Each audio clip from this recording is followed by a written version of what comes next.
Alright, just point it at me. It's already filming. Okay. Hi, Miss Leford. So I'm turning this in a day late, but I think this is going to be a lot better done here than what I could have done at home. So here is my presentation about the history of the tractor. Burn down your cities and leave our farms, and your cities will spring up again as if by magic. But destroy our farms, and the grass will grow in the streets of every city in the country. That was a quote by William Jennings Bryan, and it really highlights how important farms are to society. Because no matter how big of a building you build, you're always going to need some field, or maybe you can get some fancy hydroponics to grow food, because that's what keeps us alive and sustained. So you're always going to need food. Well, my name is Sean Miller, and since my father bought a tractor in July of 2021, I have had an ever-constant crash course on everything involving the subject of tractors. Today, I'll be sharing with you the history of the tractor, where we've been with them, and where we are going, and other facts about them. The tractor has had a long and complicated history. Machines heavier than buildings have been refined to be compact and powerful to feed everybody around the world.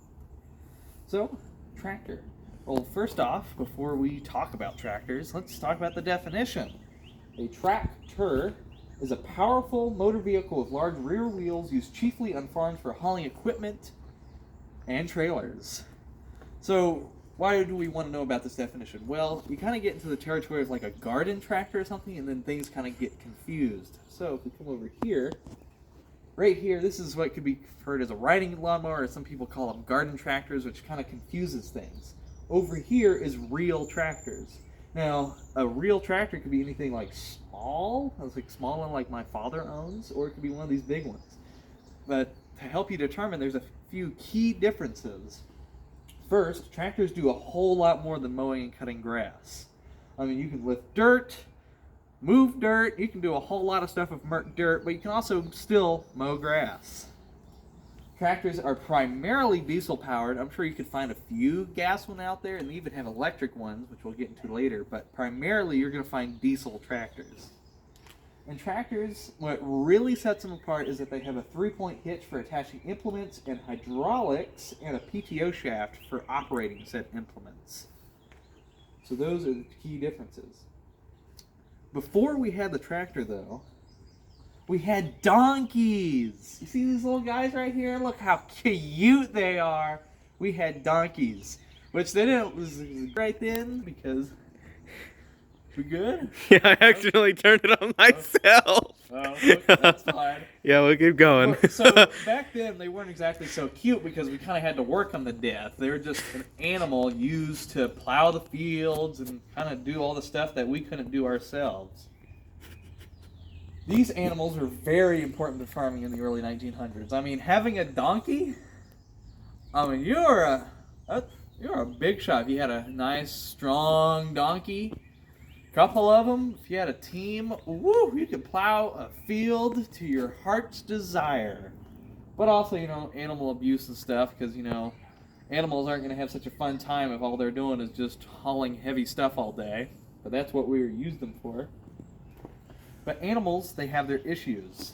So a draft animal is what they would have. It's an animal meant for like pulling really heavy loads. So you could have draft horses or donkeys, like we said earlier, or even bulls. But the problem is animals are expensive to keep around. They have food requirements, medical bills. I mean, it's just like having another human around. Although back in that day, you just have a bunch of kids and you just let them die off and you make more.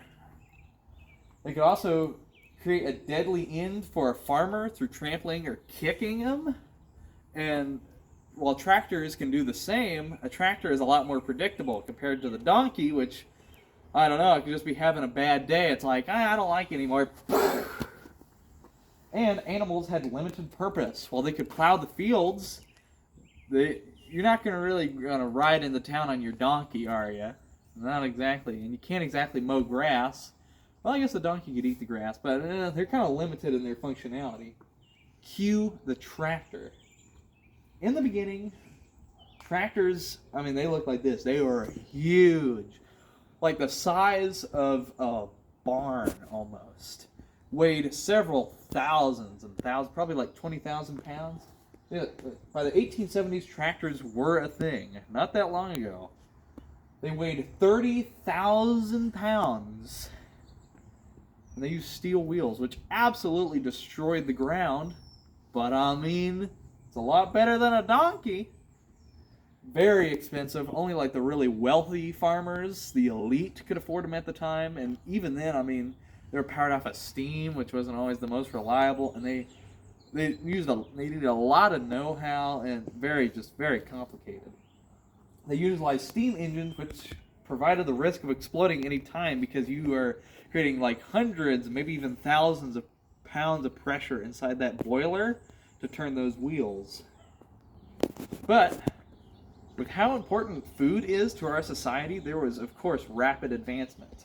We went from things like this with steel wheels, and I mean, we still had steel wheels, but you can see just how much smaller it is. Eventually, we got normal, like, tires and stuff, and then we have more. This is kind of like a 30s, 40s tractor right here, which is really what kicked things off. This is where we start to see tractors come to the mainstream and start replacing all those donkeys and horses. Over the course of just 50 years, tractors changed from giant behemoths only the ultra-wealthy could afford to a practical and useful tool that most every farmer can afford. So in the before times, a farmer would have to keep like 3 or 4 horses or something around just for like one time of year when he had to plow, and he only needed 2 for the rest of the year. Well, with a tractor, not only did he not need those 2, but he could get rid of all 4 and just have the tractor. When the tractor is turned off, it's not eating. It doesn't need to eat. It doesn't need anything. It just needs some oil and some diesel or something. That's the end of that's where the slideshow ends. But continuing on from there, tractors have become very modern. They're almost like machines of luxury. You get into one. I mean, even Lamborghini builds tractors. They have nice leather seats that have air suspension. They have dials and switches, so the farmer never has to hop out of the cab. He can just press a button, and anything and everything will happen. But with, diesel, it's been a great fuel for a long time. But as we kind of get to see the effects of, pumping fuel up into the air, spent fuel, we see that it might not be so good for our environment. And that is why in the future, which we would see on the slideshow, we can see that tractors are probably going to go electric, powering just a hydraulic pump. So really, tractors will one day be electric, but that is not for a very long time. They may even be fully autonomous, as we have seen in the car world, but coming to the farm. Which would be a lot easier because there's not as big of a risk of accidentally killing some hobo on the side of the road. Conclusion, tractors have had a long and very complicated history. Machines heavier than buildings have been refined to be compact and powerful. Because everybody needs food to eat, we're going to keep them around for a very long time.